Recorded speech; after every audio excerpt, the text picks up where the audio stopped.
북한 김정은 국무위원장이 22일 만에 등장하면서 핵전쟁 억제력 강화라는 표현을 들고 나왔습니다. 2년 만에 다시 핵전쟁을 언급한 이유, 정치부 한성원 기자 뉴스 추적하도록 하겠습니다. 한 기자, 지난 2일 날이었잖아요. 그 비료공장 간 데가. 예. 그리고 나서 이제 22일 만에 간 곳이 노동당 중앙군사위원회인데 여기가 뭐를 하는데요? 노동당 중앙군사위원회는 북한에서 군사 분야의 모든 사업을 지도하는 기관입니다. 네. 군사 정책과 국방 사업 전반을 총괄해 논의하는 자리고 군 고위급 간부에 대한 인사도 결정합니다. 김 위원장은 지난 2일 비료공장 준공식에 참석해서 코로나19 사태로 인한 경제난을 챙겼다면 이번에는 군에 대한 자신의 통제력을 보여줬다고 평가할 수 있습니다. 전문가의 분석 들어보시겠습니다. 북한 군부에 대한 김정은 위원장의 장악력이 확고하다. 북한 내부 정치를 김정은 위원장이 제대로 장악하고 있다는 것을 내외에 과시하는 행보라고 볼 수 있습니다. 네, 군에 대한 장악력을 내외부에 과시하는 자리였다. 자, 그리고 2년 만에 이제 핵전쟁 억제력 강화 이런 표현을 썼단 말이죠. 예. 이 북미 대화가 현재 답보 상태인데 미국을 압박하려는 의도로 봐야 되겠죠? 그렇게 봐야 할 것 같습니다. 최근 트럼프 미국 대통령이 미 대선을 앞두고 북한보다 코로나19 대응에 신경을 쓰니까 다시 한번 핵무력을 언급하면서 북한의 존재감을 과시하고 협상에 소극적인 미국을 압박하려는 의도로 보입니다. 예. 이를 위해 미국을 겨냥한 신형 무기 개발도 시사했는데요. 북한의 보도 내용 보시겠습니다. 핵전쟁 억제력을 더 한층 강화하고 전략 무력을 고도의 격동 상태에서 운영하기 위한 새로운 방침들이 제시됐습니다.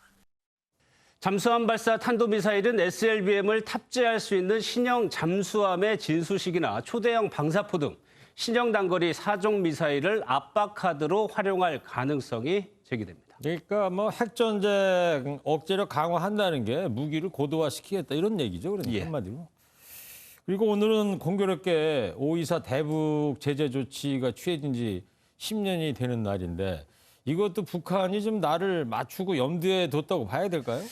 북한 전문가들은 우리 정부가 며칠 전 5.24 조치의 실효성이 상실됐다고 밝힌 만큼 5.24 조치와 연계하는 것은 무리라는 입장입니다. 예. 여상기 통일부 대변인의 발언 보시겠습니다.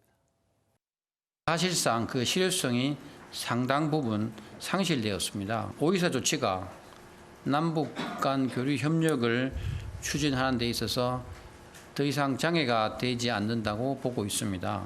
문재인 대통령이 연초에 가능한 범위에서 남북 협력을 시작하겠다고 밝혔는데요. 미국은 여전히 비핵화 속도에 맞춰야 한다는 원칙적인 입장을 강조하고 있습니다. 그런 점에서 보면 북한 입장에서는 미국이 대화에 적극적으로 나서든지 아니면 최소한 남북 대화에 너무 간섭하지 말라는 경고로 해석할 수도 있습니다. 네. 자, 그리고 얼마 전에 임종석 전 비서실장 한 잡지하고 이제 인터뷰를 했는데 네. 미국이나 유엔을 의식하지 말고 남북 관계 돌파구를 마련해야 한다. 이렇게 강조를 했단 말이죠. 이 같은 의미로 해석이 가능할까요?